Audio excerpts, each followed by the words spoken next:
Hello, family. Good morning, good afternoon, good evening, depending on where you are. I am somewhere where I can say good evening. We thank God for such an opportunity. We are back here again with another video. This is Masimuli. Kindly, if you are new here, like, subscribe, comment, and share. Kindly subscribe, share, hit that notification bell that you'll be the first one to receive any video when we send. We thank God for such an opportunity. There's something that just dropped in my heart, and it is something that I just saw. We are talking here, and here we talk about relationships. We talk about relationships coming together. Whatever you relate with, whoever you relate with, and we are talking here. That is why I always say, if you have something that you want us to talk about, fine, you are free to share. Or if you can say something, you are free to share. That is why we are here and telling you that you just comment, please. Just say something and we move together. I thank God for this. Now, I want to say this. There are people who will never see you doing anything good. Whatever thing that you do, according to them, it is not the best. But when they are doing the same thing, it is the best.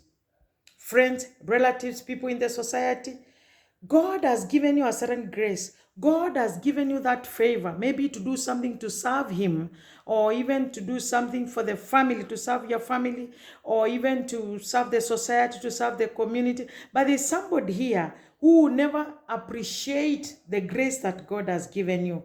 According to them, maybe you're not the right person to do it, or maybe you don't know how to do it very well. And they will not appreciate it. They will not like it so much. They will not recommend. And whatever thing that you are doing, they feel disgusted. They intimidate you for whatever thing you are doing. And you know what?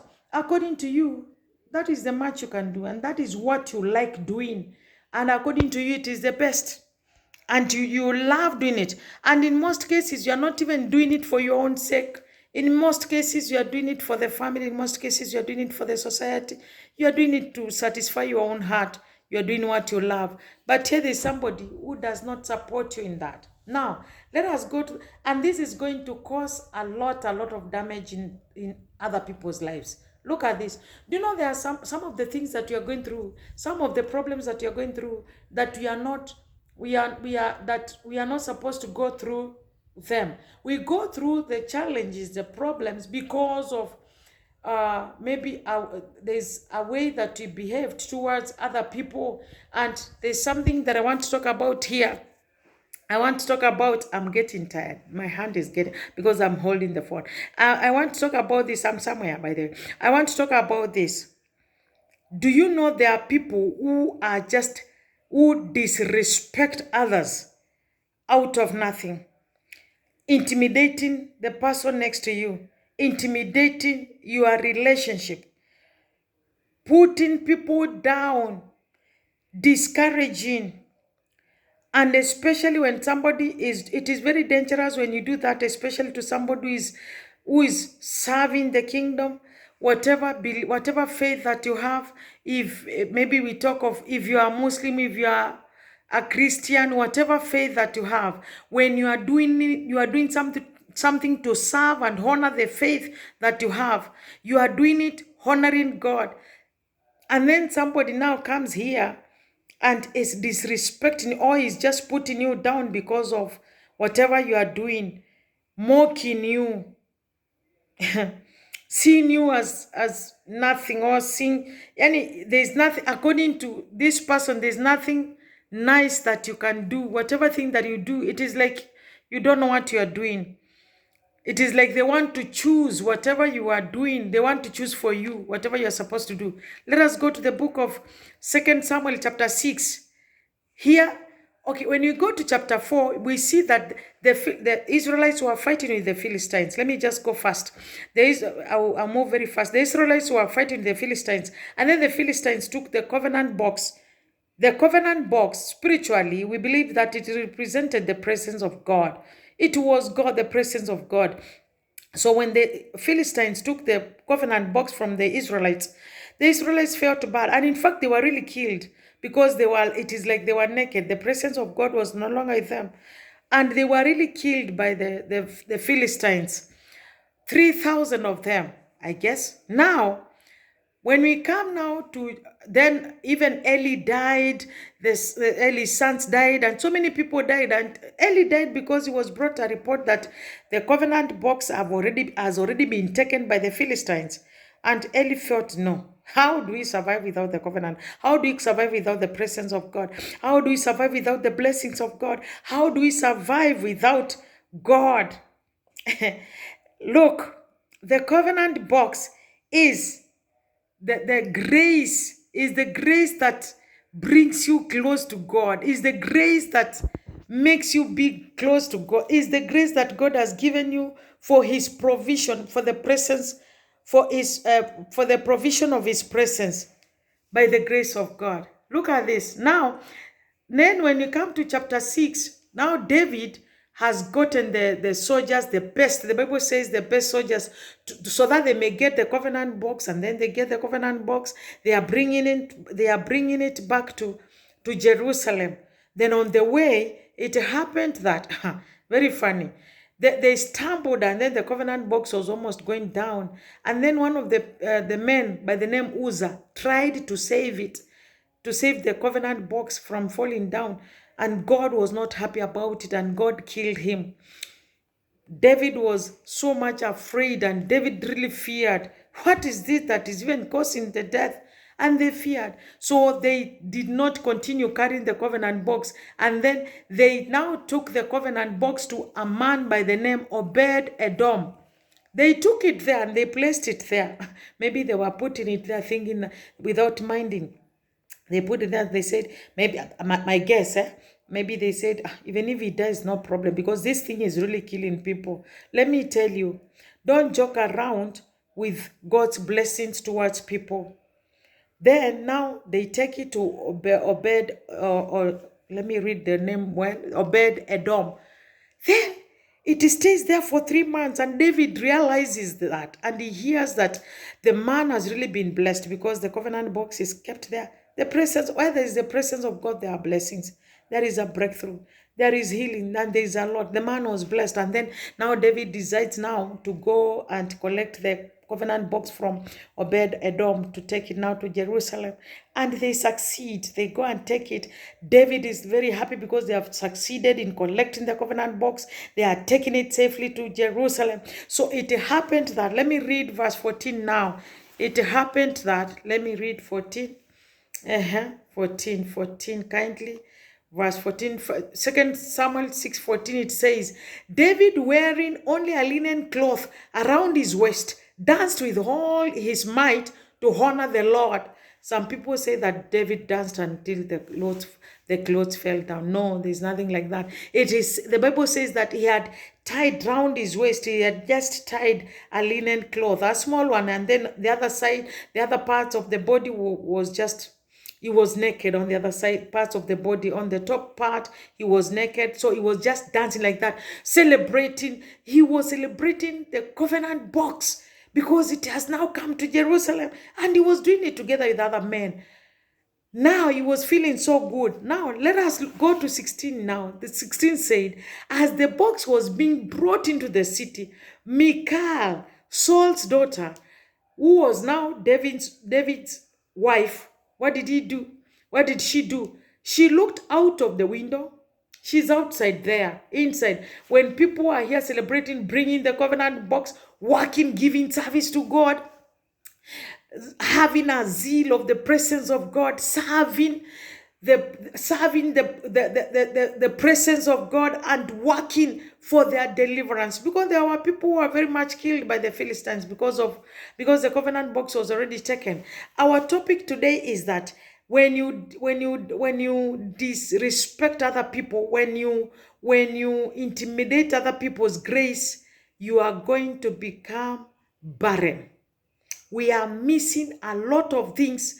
We are missing breakthroughs. We are failing in so many things. We are having challenges because of disrespecting other people, intimidating other people's grace, mocking people when they are serving.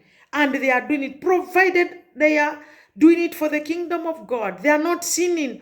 They are doing it they are serving their families. They are serving the society. They are doing good to the society. They are doing good to the family. They are doing good in the place of work. Look at verse 16. What does it say?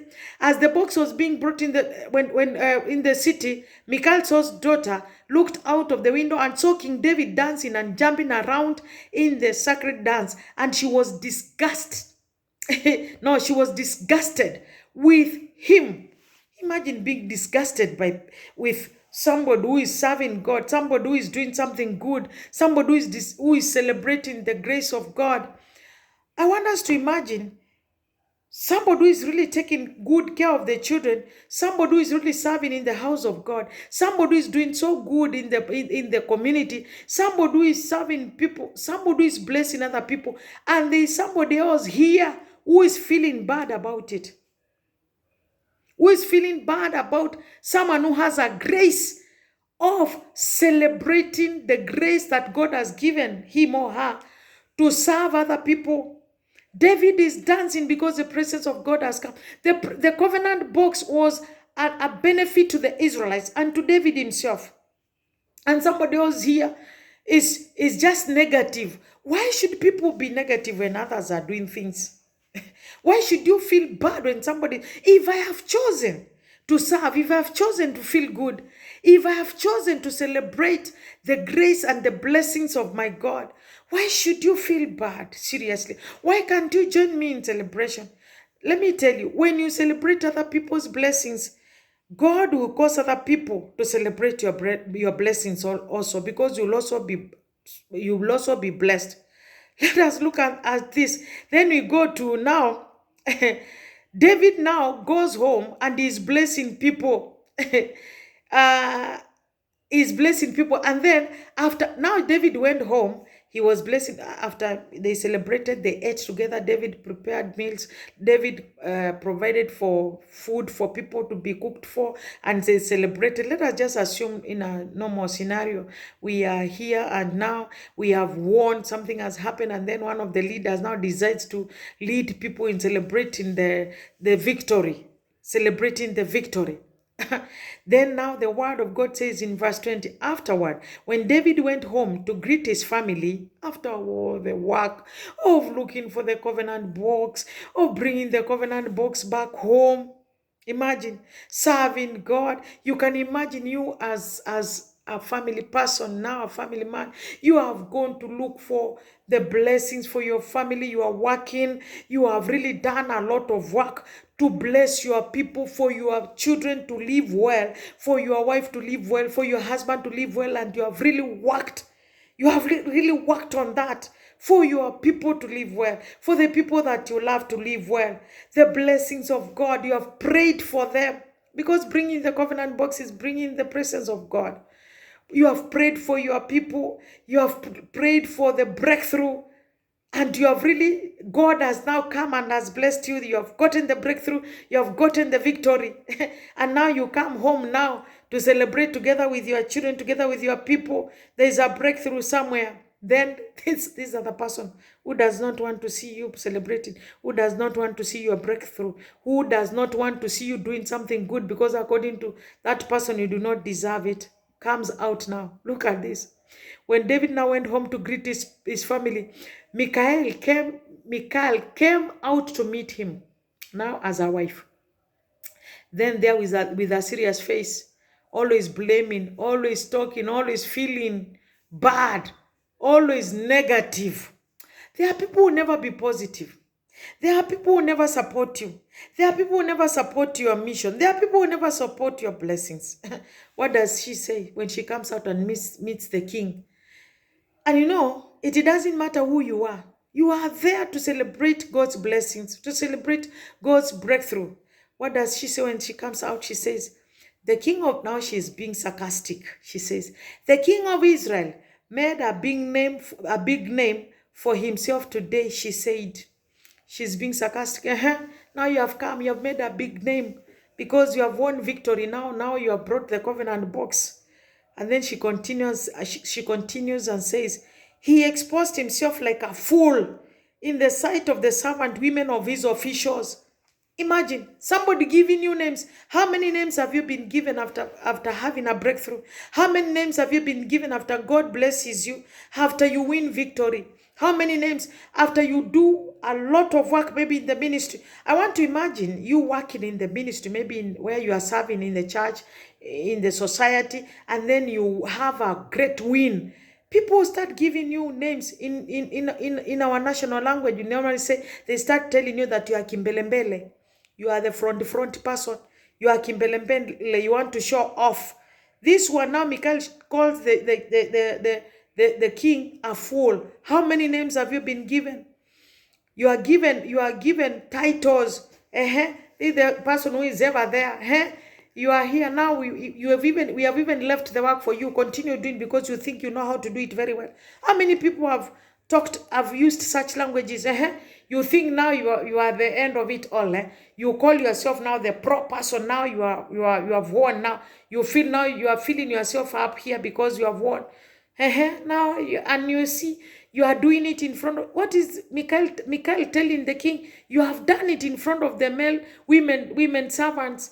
You have showed off. They have seen your nakedness. Remember, David did not have the top dressing.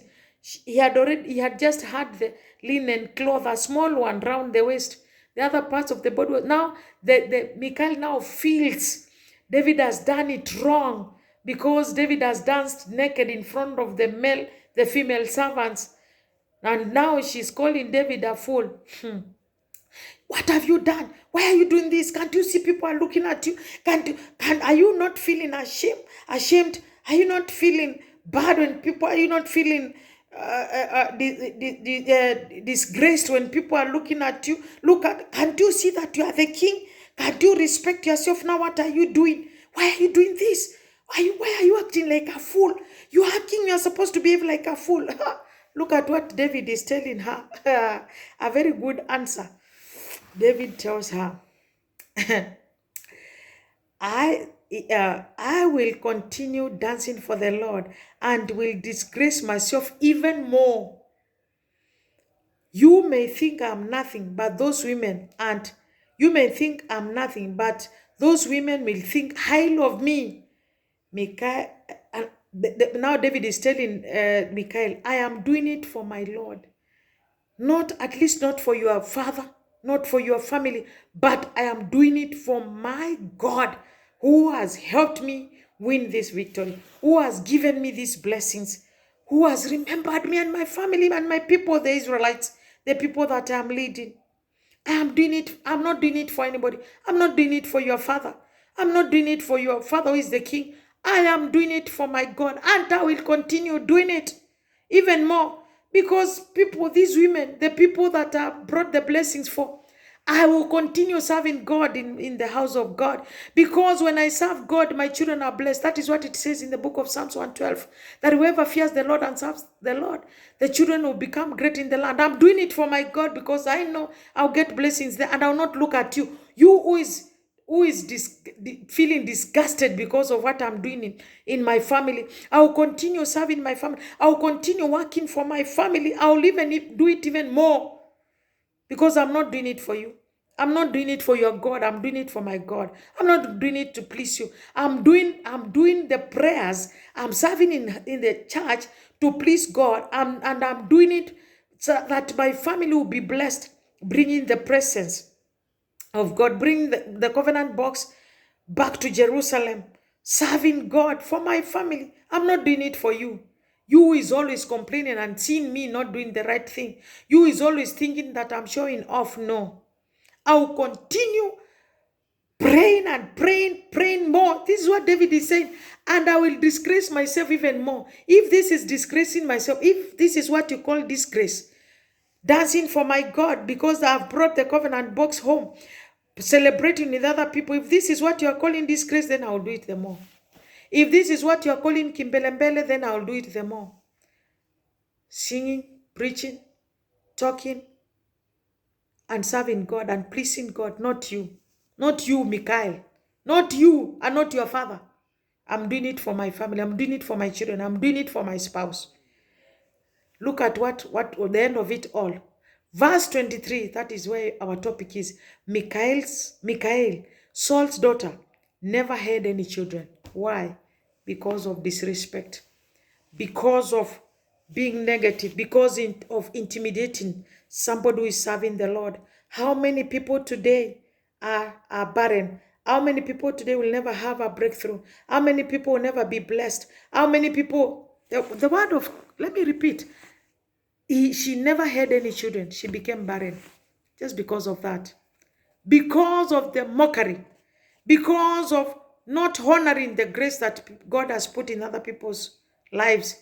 Because of feeling, taking yourself so highly and seeing other people as if they are fools when they are serving their families, when they are serving. If I give out my life to serve in the society, you call that foolishness? You call that kimbelembele? And you start mocking me around here. You start even gossiping about me. You start telling people I am showing off because I'm serving God, because I'm serving my spouse. Even at home, when I'm here with my spouse, when somebody you are there with your spouse, you never see anything good in your spouse's life. When your spouse is doing something, you mock your spouse because according to you, he will never do or she will never do anything right. There are some men who even mock who disrespect their wives. They think their wives can do nothing good. They think their wives are good for nothing. Their husbands are good for nothing. We have become barren in so many ways, by the way, because of that. When you think that whatever the other person is doing is foolish, let me tell you, it can never be foolishness. So long as this person is not sinning, whatever the person is doing is putting a lot of effort to bring blessings back home. Is putting a lot of effort to see that things are working. David put a lot of effort to see that the Israelites are no longer dying and bringing the covenant box back home for them to be blessed. When the covenant box was taken to a bed of that man, he was blessed only 3 months. And David knew that the presence of God brings blessings. If I see that there's something that is benefiting my family and I'm doing it, why should you think that I'm mocking? I will continue serving. I will continue dancing for the Lord. I will continue serving my family. I will continue doing anything that is going to bring good life for my family, good life for the society, good life in the place of work, in my place of work. You will be left there thinking that I'm foolish. You will be left there taking yourself as a very special person that you cannot do what I'm doing.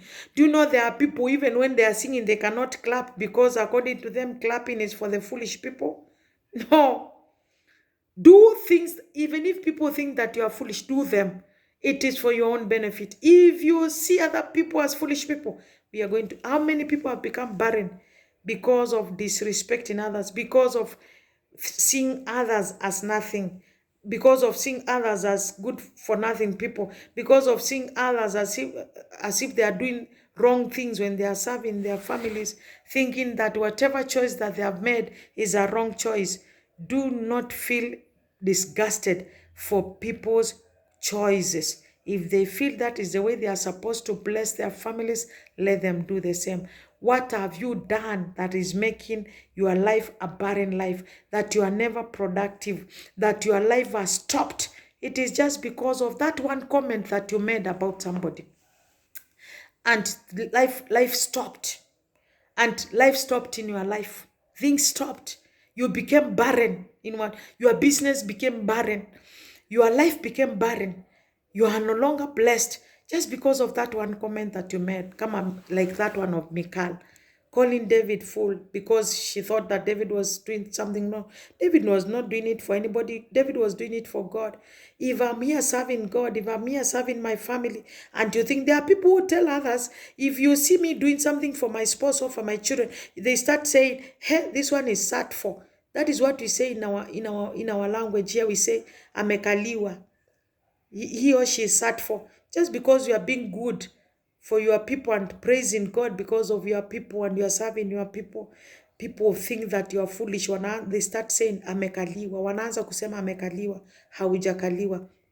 You are not sat for. If anything, continue and let them continue saying that you are sat for. People have sat on you. Your people have sat on you and you have become like a fool. Continue becoming a fool. provided you are happy and the presence of God is there and you are blessed, just like Obed and just like David. Celebrate, continue celebrating, and God is going to bless us. May we all be blessed. Let us respect and honor other people as they serve God, as they serve their families, as they serve their society. Whatever thing that they are doing, whatever grace that God has given them, let us honor that. If God has given me the grace of singing and preaching, allow me continue. Don't think that I'm showing off. Don't start talking and gossiping about it, because it is wrong. Just let it be. You better remain silent, because you are going to become barren. You are going to become unproductive. May God bless us so much. This is Mercy Muli. I love you so much. Kindly subscribe, like, share, and comment. Let us meet again next time. Thank you so much. Be blessed.